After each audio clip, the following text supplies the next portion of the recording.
Hi, my name is Roy Collin and welcome to the show. I've also got five podcasts: The Awakening Podcast, exposing fraud and corruption, but with solutions; the Crypto Podcast, talking about all things blockchain, NFTs, crypto; the Meditation Podcast, talking about all different types of meditation, but there's also meditations there from 1 minute to 2 hours. And the other one's the Learn Polish Podcast. So if you're interested in learning Polish, you can do that. And the other one is Speaking with Roy Collin. And I just have guests from around the world talking about either public speaking or also about their book or just general life in general. And you'll find everything on bio.link/podcaster. I'm also a podcasting coach. And you see the QR code there, and it's also on my link as well. And if you're interested in actually going on some podcast shows, I'm helping people doing that. Or if you're interested in sponsorship, you can contact me. And I'd like to thank my sponsor, DanielPacker.com. He helps people with anxiety, stress, and addictions. He's got a 90% success rate, and you only pay if you're successful. So be sure to check him out, DanielPacker.com. I hope you enjoy this week's show.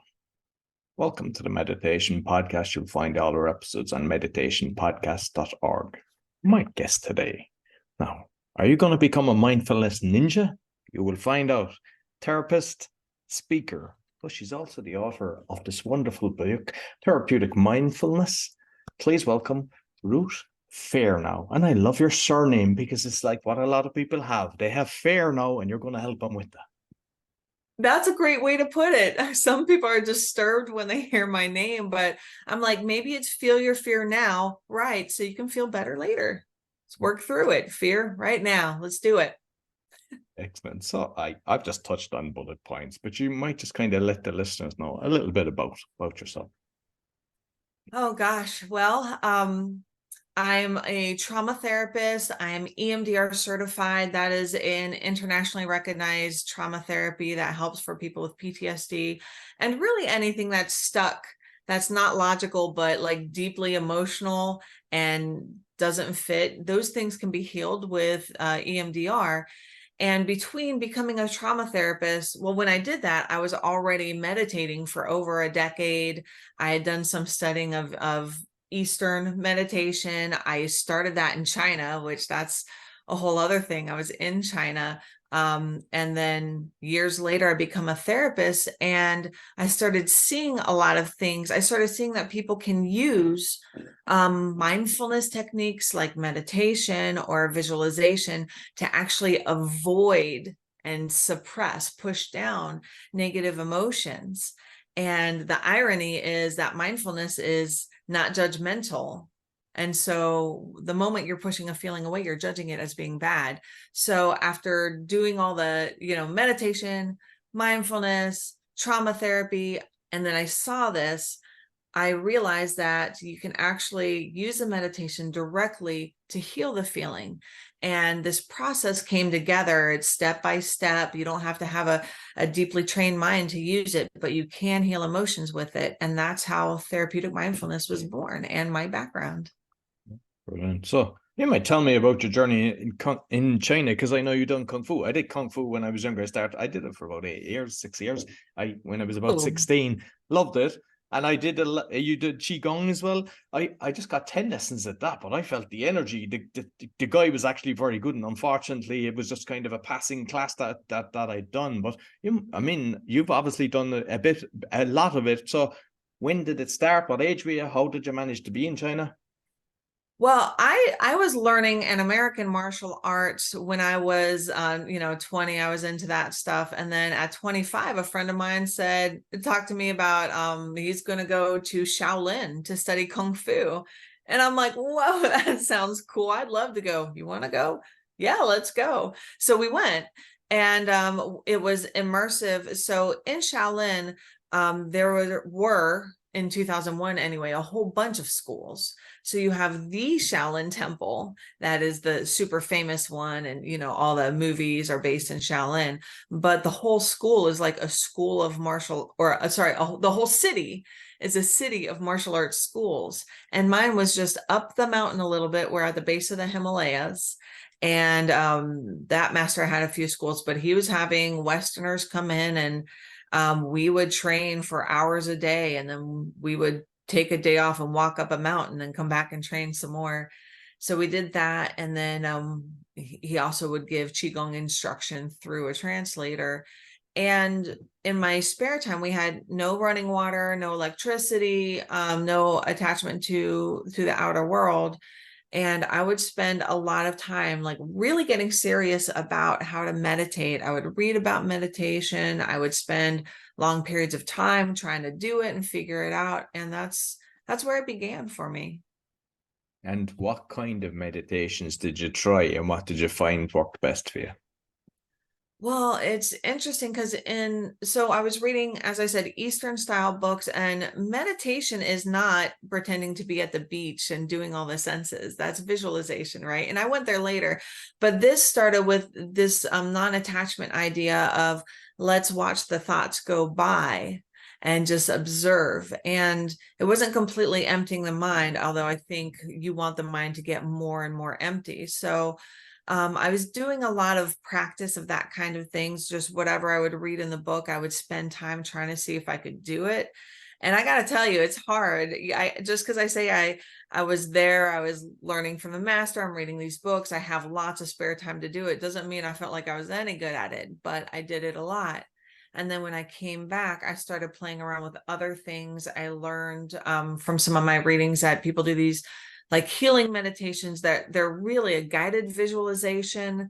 And I did a lot of those, and those ended up translating into my therapy work. In the beginning, as a therapist, I would do some cognitive behavioral therapy, but whenever a thought or a shift in thinking was helpful to someone and I could see it, then I would use that and guide them in a visualization to try to help that go deeper into their knowing, into their experience, sometimes into their body. So I did that. Later years, I ended up exploring a spiritual path, a self-study path, and there was an extensive contemplative meditation. So I've done a lot of it. I've done grounding, mindfulness, mindfulness in the moment outside of therapy. I've done traditional meditation, mindfulness meditation, visualization, contemplation. So a lot of the tools, when I talk about mindfulness tools, all those are under the list, all of those things. So I've explored a lot. And I found that some things help different people. Some things make it harder for different people. People with more scattered brains and ADHD might need a little bit more for focus, like music or a candle, or the ohms. There's a lot of different tools and ways to do it, but there are some fundamentals that make it mindful. And the fundamentals of mindfulness are two parts. That is non-judgment and focus attention. So mindfulness in any form is non-judgmental focused attention. We use that in therapeutic mindfulness, but we also use that in any of these other tools. Excellent. So one of the things that kind of, I suppose, frustrates me, a lot of the therapists, they have a patient for life and they're talking about just everything is in the head. And they kind of, so you might put that one to rest. Yeah, no, my goal is to put myself out of a job, which doesn't work because then everyone hears about it and they all want to come to you. But I'm telling you, every single time a client graduates, they don't really need me anymore. I run to my partner and I tell him like, hey, I had a client, they're doing well, they're good, they don't need me, they've gone off on their own, and I'm excited. Yes, I do not want clients for life. I want them to be better than that. And mind you, I think we're growing for life. And there are certain things, I have a skill set that makes me useful for going through certain hard things. So clients will come back sometimes when they're going through something big for just a little bit of help, and then they'll move on. But the day in, day out ability to process life being hard or process whatever emotions come up, that can be done. Therapeutic mindfulness is a huge tool for that. And I really do think it's the number one reason why people don't need me anymore for that day in, day out stuff. Once I developed this and started teaching it to my clients, I had a lot more people finishing therapy happily. And that was super exciting to me. I think that was the cue of like, maybe I need to teach this. So I know you touched in your book, a lot of people say, oh, time heals all wounds, but that's not true either, is it?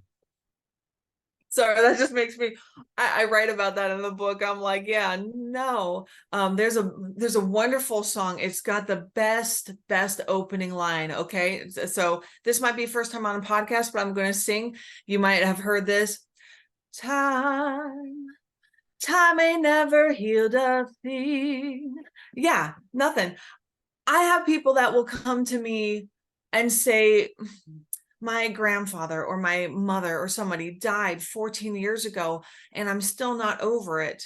And I can see that this person avoids feeling anything. And I'm thinking of more than one person right now. And I'm thinking, why would you be over it? You've never felt it. And to be fair, they don't know how to, but time heals nothing. One thing I make very, very clear in the book is that whatever pain you push down, it will wait and it will insist on being heard.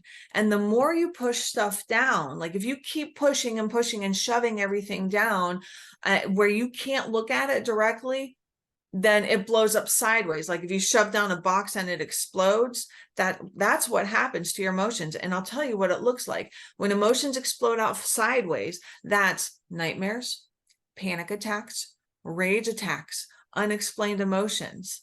That's what happens. So yeah, time heals nothing. It's what we do in time that heals. So I know you also talk, and I think a lot of people would experience this with their children when you were younger, belly aches for school. Yeah. Okay. Yeah. I was one of those people.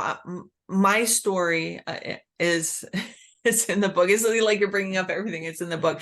My story's in the book. Yeah. They say what you suppress, your body expresses, and kids don't know how to express stuff a lot, and so it comes out in their body. And tummy aches was the thing. There's a story that I write down in there. I must have been 8.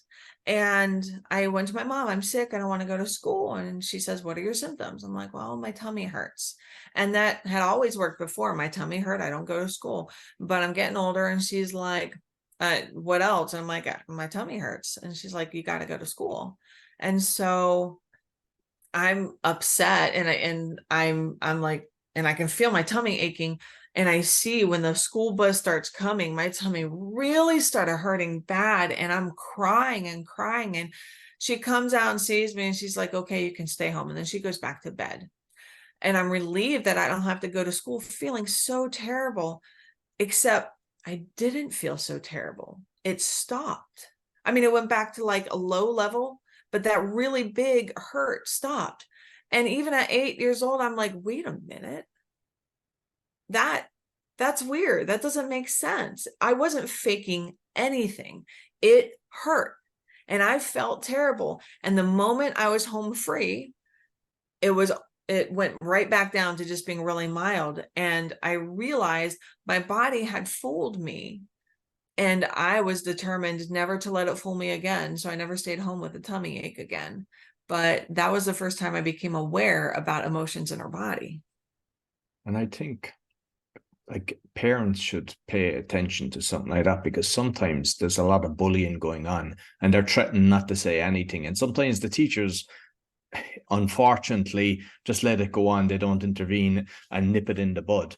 So you should kind of pay attention when you see something like that, because there could be something deeper that's really going on that's bringing on this. And as you say, like the pain is there, you feel it, but the reality is it's because of something else that's causing it.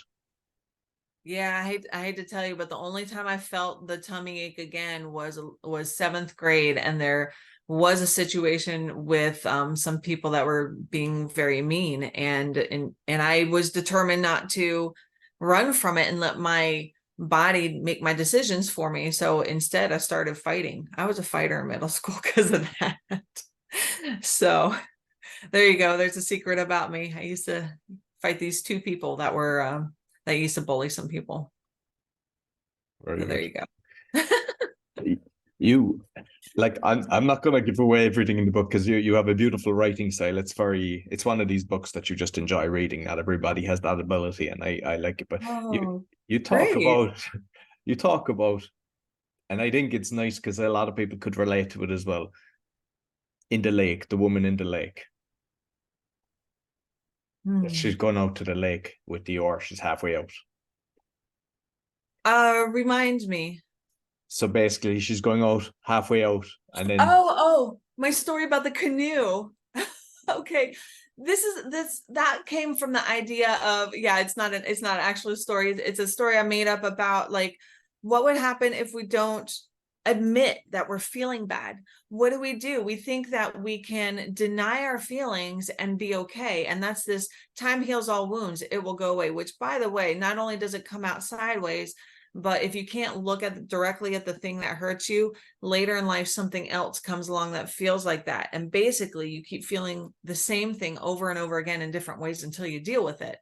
And so the mind has such a strong, powerful tendency to not feel, to deny what's going on with us. We don't want to feel bad. Emotions are like a stove. You touch it, your hand jerks back, hot stove. So we don't want to feel it. And our mind has so many tricks. It actually tricks us to not recognizing, and we need to learn the tricks.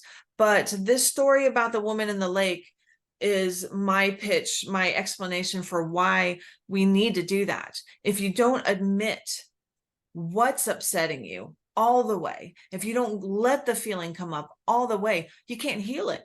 You can't do anything about it. So here's my story of denial.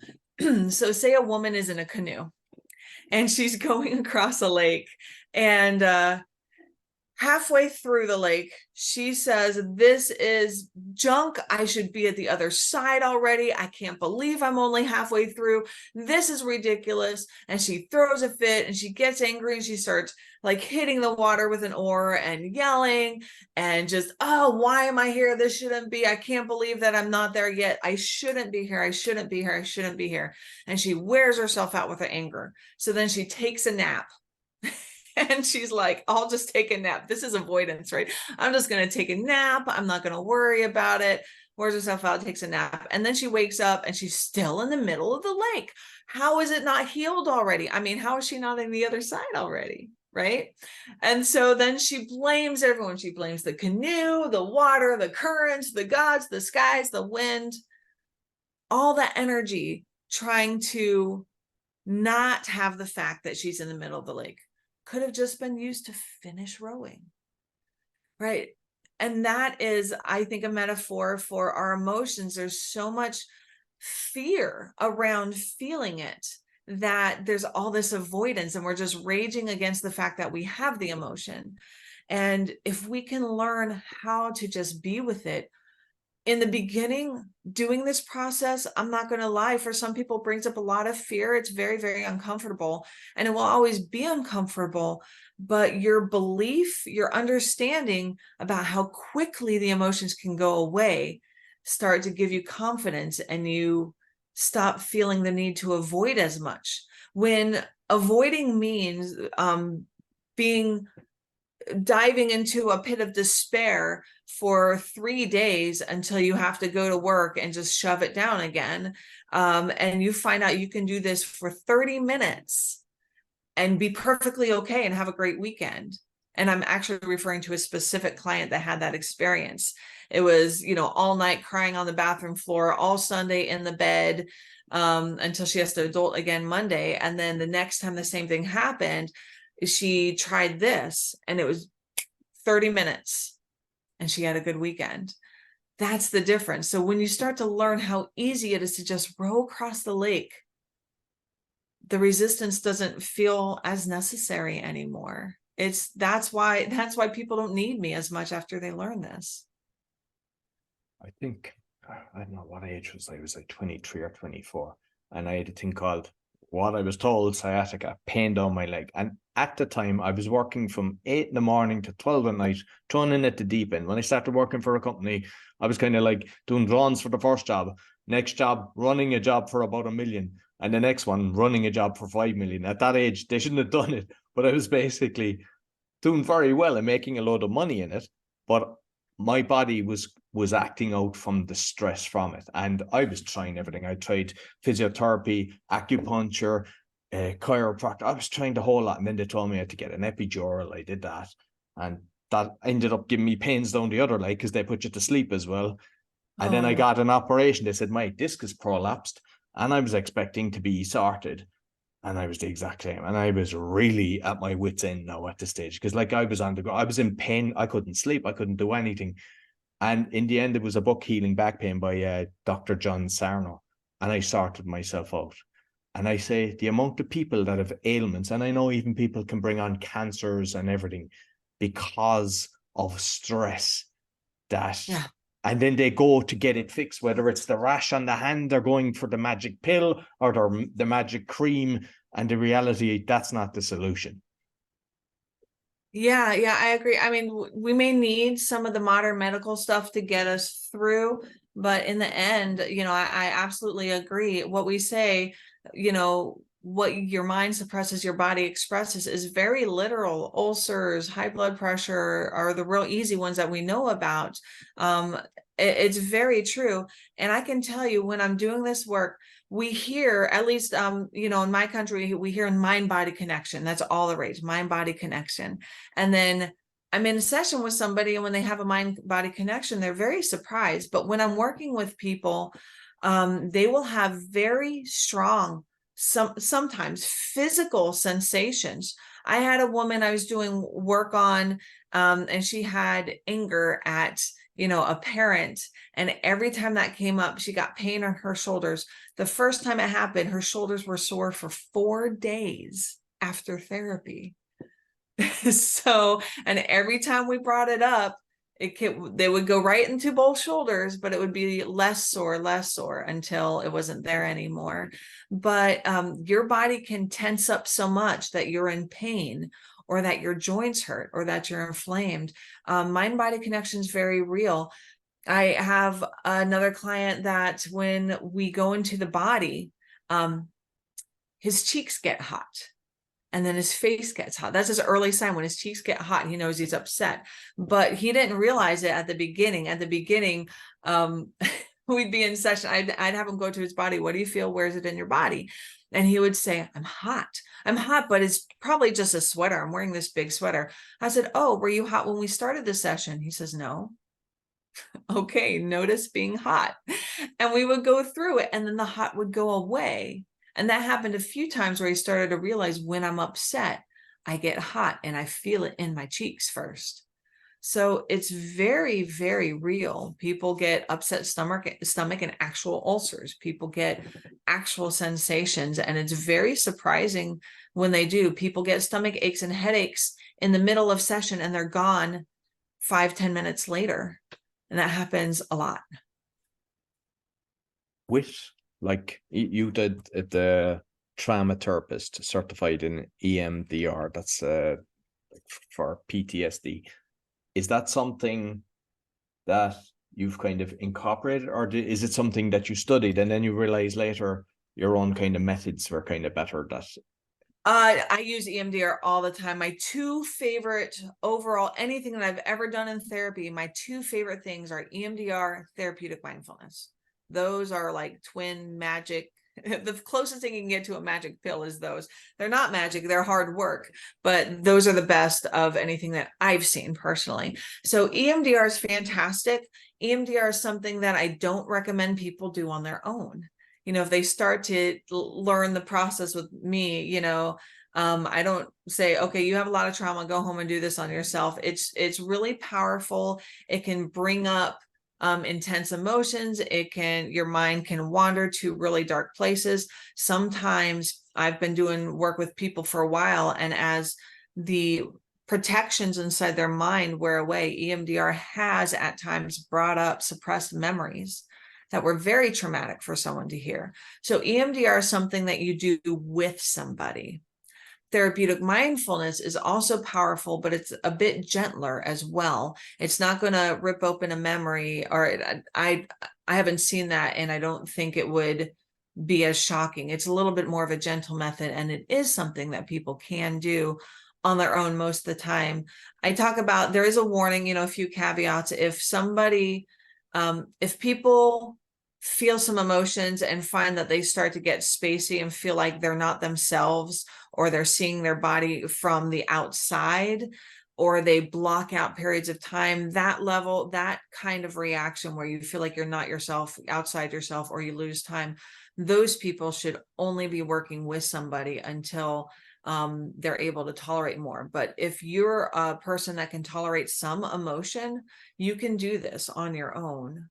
And so that's probably the biggest difference. There's one other difference. EMDR can be done a few different ways, but it's more open, and there's an allowing of the mind to explore memories that are related to a hurt feeling or a core belief. Like if you believe, I'm going to be rejected, there might be a bunch of memories like that, and EMDR will look at different memories and work through memories that go with that. Therapeutic mindfulness purposefully focuses in on the body. And the reason for that has to do with how we deal with emotions. So by default, your mind has two ways that it likes to deal with emotions. The first one we've talked about, the avoidance, that's swallowing it down. We're going to swallow everything we have, shove it down, avoid it. We're going to get busy. We're going to become a workaholic, an alcoholic, sexaholic. We're going to get successful, or we're going to solve everyone else's problems, or we're going to watch Netflix any moment we're not busy. All these ways to shove it down. We can swallow emotions, but we have heard that we need to face stuff. So, okay, let's face our emotions.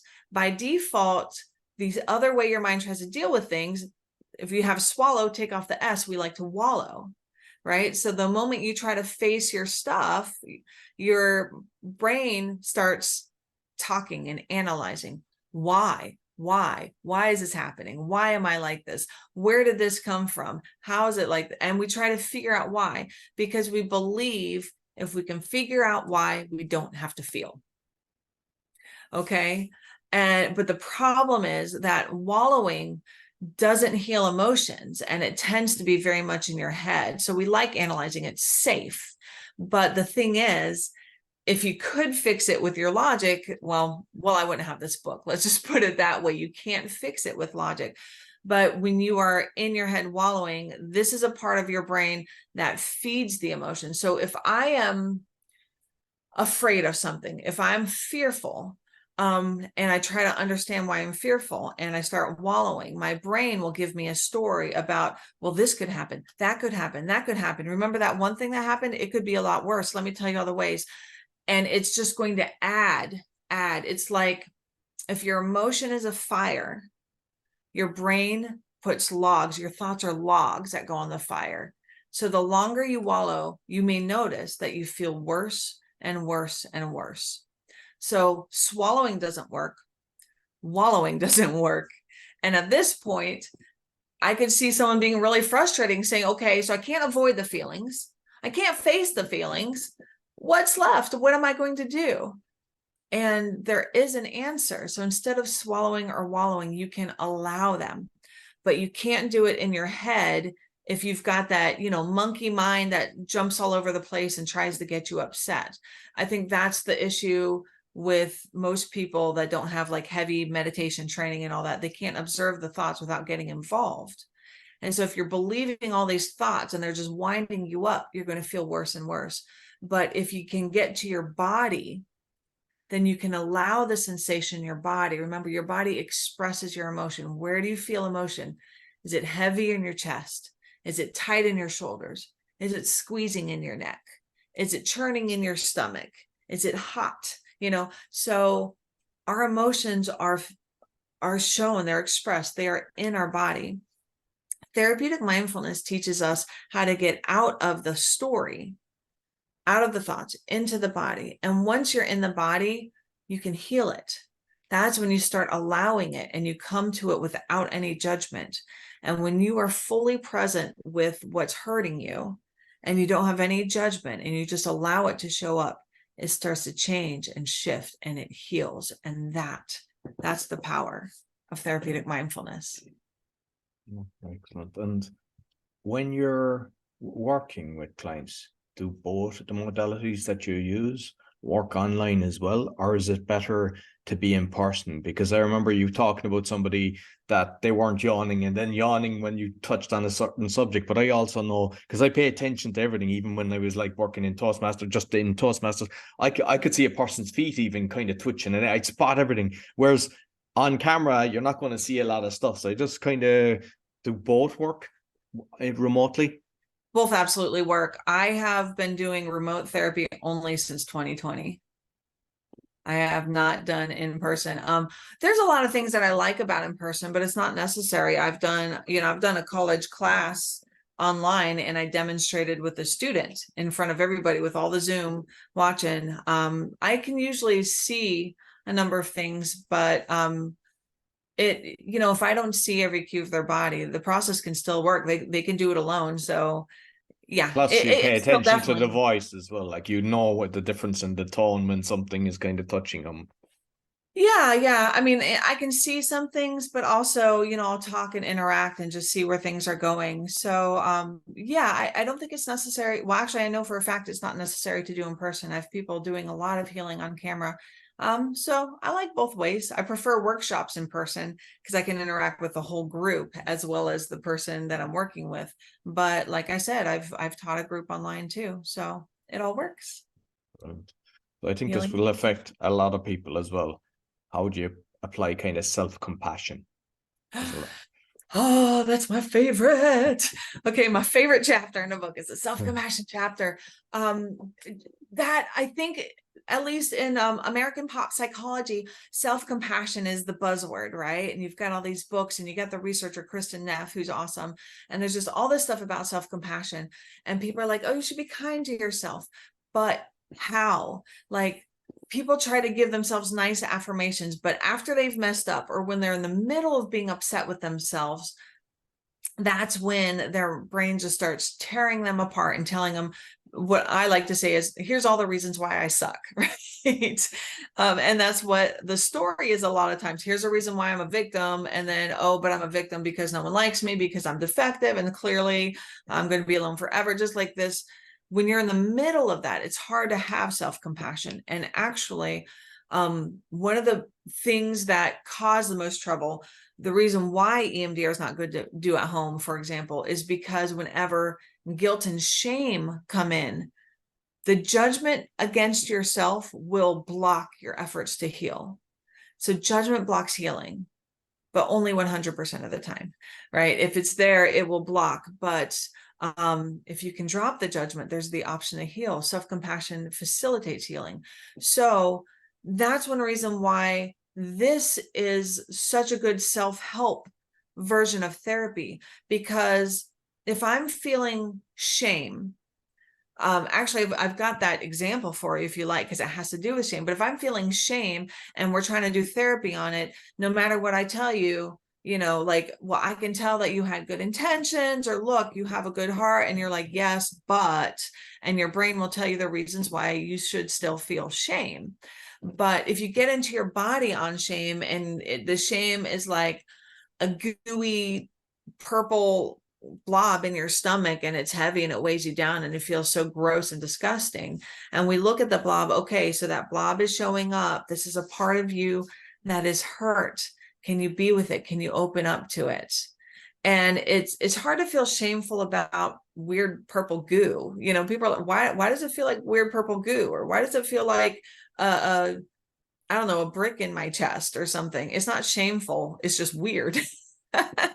And so it's hard to hold on to the shame story. So let's just stick with the brick in my chest. So if you have that, it's not shameful, but you start noticing it. And self-compassion is a wonderful thing, but there are some people that are not in a place where they can be kind, even to the feeling of heaviness and tightness in a chest. They can't be kind to that because that's too much. So I start with non-judgment. Just let it be there. Let the feeling be there. There's a brick in your chest. Let it be there. Okay, let it be heavy. Let it be rough. Let it be hard. Let it be, if it's hot or cold, let it be hot, and give it space. And the brick starts to maybe get a little worse, and I'm like, let it be there. And then it starts to change and the corners get softer and it starts to lighten up and it starts to spread out and dissipate until it's gone. That's the kind of thing that happens. And after a while, in the beginning, I think we have a tendency to judge ourselves for having feelings, right? Once I turned 18 years old, I should have been logical and sensible and do everything right because I'm grown now. I shouldn't have stupid feelings. I shouldn't have illogical reactions because I'm grown. And we really beat ourselves up for it.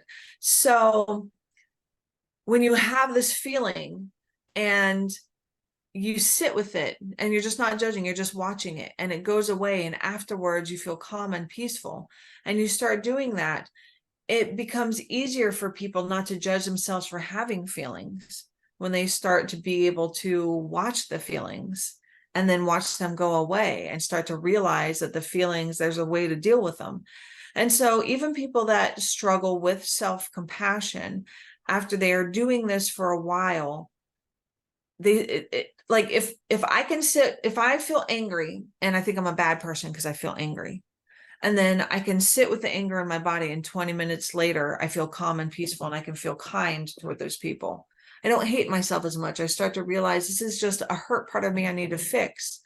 And self-compassion develops from doing this work. Although I do have a chapter at the end called Advanced Mindfulness, and I use like a couple, ninja tools right there to really up your game. So if you're able to see yourself with compassion and you're dealing with something, then instead, so when I'm doing the process, I give people non-judgmental phrases about the feelings in their body. So let it be there. Just notice, give it space. It's just a hurt part of you. Just stay with it. Allow it to do whatever it needs. So these are the phrases so we can allow that feeling to do what it needs. But if you can give yourself some compassion and that feels good for you, then you can talk directly to the feeling. Instead of saying, allow it to be there, you say, you can be here. I see you. You're not alone. I'm with you. I care about the hurt. And talking directly with the hurt experience in our body is really powerful. And that if this is a practice that someone is doing regularly, then you could be in the middle of a work day and have a strong reaction. And part of you says, I can see that part of me is hurt right now. And that compassionate voice starts to become a habit, because you know that if you heal what's hurt, then the kind you that's inside comes out. And so you don't hate yourself for being angry. You just go and nurture that part and then you're all better. It's such a cool process to see people who practice this in their lives and how much they grow, in therapy. I may be helping them with big stuff, but they're doing this work in between. And the changes I'm describing are not theoretical. I've seen them with people. I've seen all this happen. And it's very inspiring to me. So just finally, because we mentioned at the start, the therapist, some of them, patient for like, because I've heard somebody say, oh, my therapist is brilliant. I'm with him 10 years. And I think, yeah, they're a brilliant business person to make you be a client for 10 years. So has there been, either give me an example of somebody that has perhaps been guided in the wrong way, that somebody was just kind of getting them to relive the story, because I think that seems to be the thing as well. They just get them to relive the story, then they feel relieved and they come back again next week. Or a kind of common thing that you've seen that people have cured. You might just kind of finish on something like that. Yeah, that goes back to the whole idea of judgment blocks healing and self-compassion nurtures healing. It facilitates healing. So I have had people, when I was younger as a therapist or newer as a therapist, I had a woman that was with me for a year and a half, and I think she got better by 0%. And I'm like, what is happening here? I do this for other people. I do the same thing and it seems to help. And then this one woman, I can't tell if anything's better, but she keeps coming back because it's comfortable, but nothing happens. And that's, as I watched her and as I watched people that get better and people that don't get better, I start to see that judgment. I can see how, I can see good things about them all day long for a year and a half. And if they believe none of it and don't internalize it, then they're going to be stuck, because that judgment will get them stuck And they'll start having beliefs like, well, I go to that therapist, she's really nice. I'm not being nice. I'm being sincere. I can actually see something. Or I must be nice, but I must be naive. Because if I really knew how they were, then I wouldn't see them decently. And so I think a big thing about going from many, many, many years to, what actually helps you heal, or if people that have gone astray. I mean, every therapist, there's going to be different skill sets, and there's going to be people that match and people that don't match. But I think for the majority of people that can function in life, it really is about healing the core, the source of it. And that's the emotion. If I'm in a situation that's upsetting, I may or may not need to fix the situation, who knows, but regardless, I need to fix what's deeper. So we have to go deeper than just logic. I think you can get the people that are in, actually, I have a client that was in therapy before me for 40 years. 40 years. 40. That's right. And I've been seeing him for 8, which is the longest of any of my clients. And and I got to tell you, the pattern or the habit of avoiding and suppressing was so intense. That's the one that would yawn, had no clue when feelings came up, had no clue that he couldn't breathe. I teach someone a breathing technique, breathe deeply, and show them breathing out slowly. He's like, and I'm like, no, like this. And he goes, okay. Like, he didn't know how to breathe. He didn't know when he had feelings. It was crazy. So we had to work through all that. And this year, and every now and again, I would push him to become more independent and try to work. If you're not ready to become independent, we need to look at the fear about that and the dependency. This year, he actually suggested we go every other week and maybe check that out and maybe go down to once a month. He has never suggested that before. He's always been really dependent. And I was shocked. I'm like, oh my gosh, my baby's growing up. The birdie's leaving the nest. And that's a beautiful thing to me. Well, listen, I thoroughly enjoyed the conversation. I love what you're doing, because I think there's a lot of pain in the world, and the more people that are helping, the better, because it doesn't just affect the one person that you help. It's all those that in their circle as well, whether they're children, family members, the whole lot. So there's a big ripple effect. So you might let people know how they can get in contact with you. Yeah, I am at ruthfearnow.com. Fearnow is spelled like it sounds, Fearnow. Ruthfearnow.com. I have a link to the book.